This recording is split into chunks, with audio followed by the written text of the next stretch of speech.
اور یاد رکھو جب مریں گے اسی مٹی کے اندر دفن ہو جائیں گے، کوئی ہم سے ہماری وفاداری کا ثبوت 100 سال تک ہمارے بڑوں نے اور بزرگوں نے اس ملک کی آزادی کے لیے اپنی قربانی کو پیش کیا ہے، پھانسی کے پھندوں کو چوما ہے۔ اور آپ دیکھیے تاریخ کو اٹھا کر کہ دہلی سے لے کر پاکستان کے خیبر تک کوئی درخت ایسا نہیں تھا جس درخت کے اوپر کسی مولوی کی گردن نہ لٹک رہی ہو۔ ہم نے اس طریقے سے قربانیاں پیش کی ہیں تو ہمارا یہ ملک آزاد ہو کر ہم تمام کے تمام ایک اللہ کے بندے ہیں اور ایک اللہ کی عبادت کرنے والے ہیں۔ اور میرے بھائی اس ملک کے اندر ایک دوسرے کے دکھ و درد میں شریک رہتے ہوئے اپنی زندگی کو گزارنا ہم اپنا مذہبی فریضہ سمجھتے ہیں، اس لیے کہ یہ ملک اگر زندہ رہے گا آپس کے پیار اور محبت سے زندہ رہ سکتا ہے۔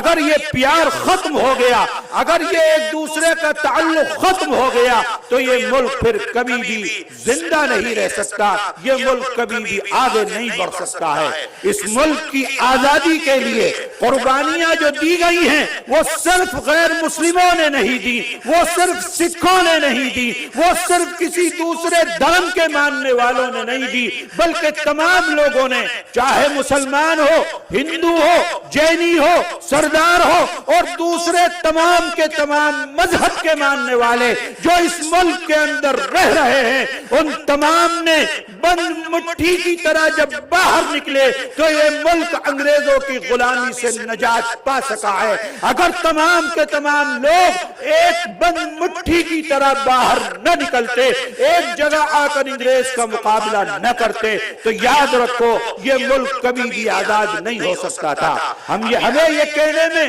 کوئی دشواری نہیں ہے کہ ہمارے بڑوں نے، ہمارے باپ دادا نے، ہمارے بزرگوں نے جو قربانیاں اس ملک کے لیے پیش کی ہیں دوسرا کوئی بھی اس قربانی کو پیش نہیں کر سکتا ہے۔ 150 سال تک ہمارے بڑوں نے اور بزرگوں نے اس ملک کی آزادی کے لیے اپنی قربانی کو پیش کیا ہے، پھانسی کے پھندوں کو چوما ہے۔ اور آپ دیکھیے تاریخ کو اٹھا کر کہ دہلی سے لے کر پاکستان کے خیبر تک کوئی درخت ایسا نہیں تھا جس درخت کے اوپر کسی مولوی کی گردن نہ لٹک رہی ہو۔ ہم نے اس طریقے سے قربانیاں پیش کی ہیں تو ہمارا یہ ملک آزاد ہوا ہے۔ آج بہت آسانی کے ساتھ وہ لوگ جو اس ملک کے اندر انگریزوں کی غلامی کیا کرتے تھے، انگریز کے گھوڑوں کی مالشیں کیا کرتے تھے، جو اس ملک کے اندر انگریز کے تلوے چاٹا کرتے تھے، وہ بہت آسانی کے ساتھ یہ کہہ دیا کرتے ہیں کہ جاؤ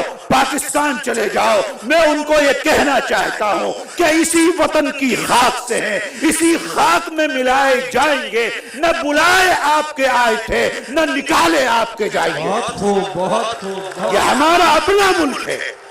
یہ ہماری اپنی زمین ہے،